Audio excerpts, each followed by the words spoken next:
There are 4 parts of visualization that you can learn and practice to assure that you use this incredible power to its best advantage all the days of your life. Now, the first aspect of visualization is called frequency. This refers to the number of times that you visualize a particular goal as achieved, of yourself performing in an excellent way in a particular event or circumstance. Repeat a clear mental picture of your very best performance or result, the more rapidly it will appear as part of your reality. The second element of visualization is the duration of the mental image, the length of time that you can hold the picture in your mind each time you replay it. When you deeply relax, you can often hold a mental picture of yourself performing at your best for several seconds and then longer for several minutes. The longer you can hold your mental picture, the more deeply it will be impressed into your subconscious mind and the more rapidly it will express itself in your subsequent performance. The third element of visualization is vividness. There seems to be a direct relationship between how clearly you can see your desired goal or result in your mind and how quickly it comes into your reality. This element of visualization is what explains the powers of the law of attraction and the law of correspondence. The vividness of your desire directly determines how quickly it materializes in the world around you. Now, here's an interesting point. When you set a new goal for yourself, your image or picture of this goal will usually be vague and fuzzy. But the more often you write it and review it and repeat it mentally, the clearer it becomes for you. Eventually, it becomes crystal clear.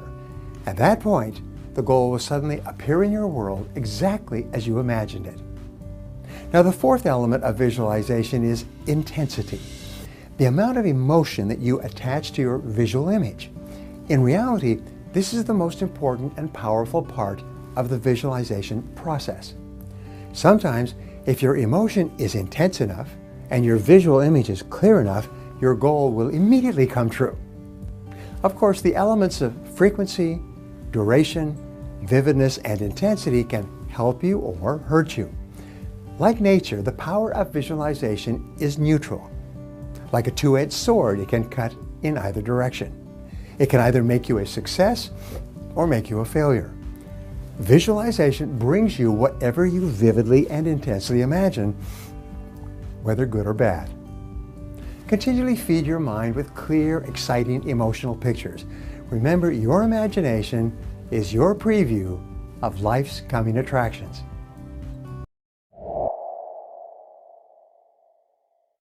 We can do a little experiment right now that is not unlike many of the classic experiments looking at what's happening in the brain and body during mental training and visualization, in which I just ask you to close your eyes and imagine a yellow cube. Okay? And next to that yellow cube is a red rose. And perhaps I also ask you to float or fly up above the cube and the rose and look at them from the top down. And then I tell you to fly back around and land behind those and look at them from the perspective of behind that yellow cube and that red rose. Okay. Now, what the data tell us is that most people will be able to do that. Most of you will be able to do that to some degree or another, regardless of your attention span, whether or not you have ADHD or not. Most of you will be able to do that to some degree or another. We also know from neuroimaging studies in which people are placed into a functional magnetic resonance imaging scanner that during the sort of visualization you just did or that I described, that your visual cortex and associated areas, quote unquote, light up. They become very active in similar but not identical ways to how they would light up and be activated were you to actually look at a yellow cube and a red rose on a screen and perhaps fly above them, virtually of course, and land behind them, virtually of course. Or if you were to actually look at a yellow cube and red rose in the real world, right in front of you on a table, then, get up on your tippy toes and look down at them from the top and then walk around the table and look at them from the other side. So there is some degree of what we call perceptual equivalence between real world experiences, digital experiences, and imagined, meaning with our eyes closed, just in our mind's eye experiences.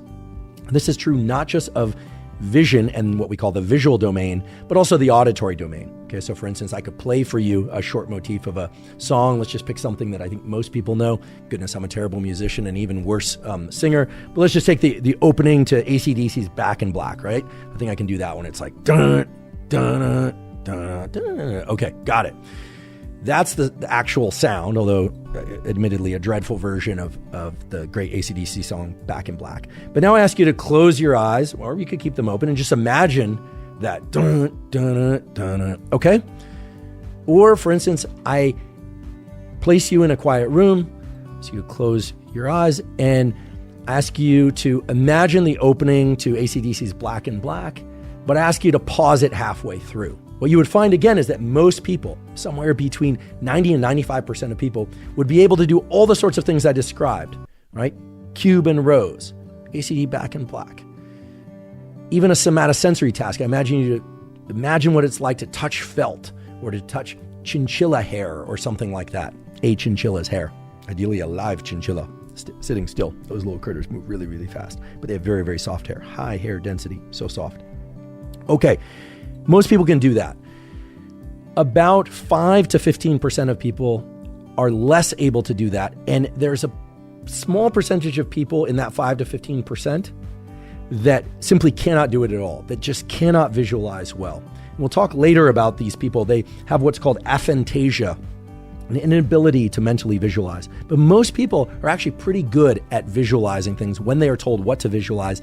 And this is a really key point, and if what they are told to visualize is very simple and the whole visualization is quite brief, lasting on the order of about 15 seconds to generate the visualization in the auditory or in the visual aspect of one's mind's eye or ear, if you will, and if it's repeated over and over. What's far harder for everybody to do, and in fact, what most people simply cannot do, is imagine long extended scenes and stories in their mind that go on for minutes and minutes and involve a lot of different sensory stimuli.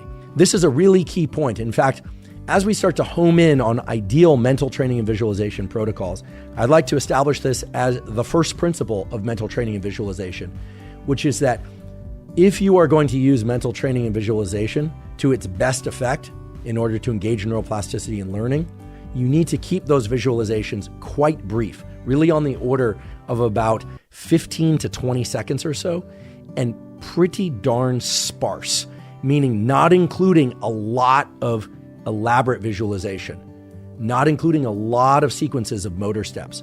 What I mean are motor sequences, if you're trying to learn something in terms of physical movement, or visual sequences or auditory sequences, if you're trying to learn things in terms of music or dance, etc., that can be completed and repeated in 15 seconds or less.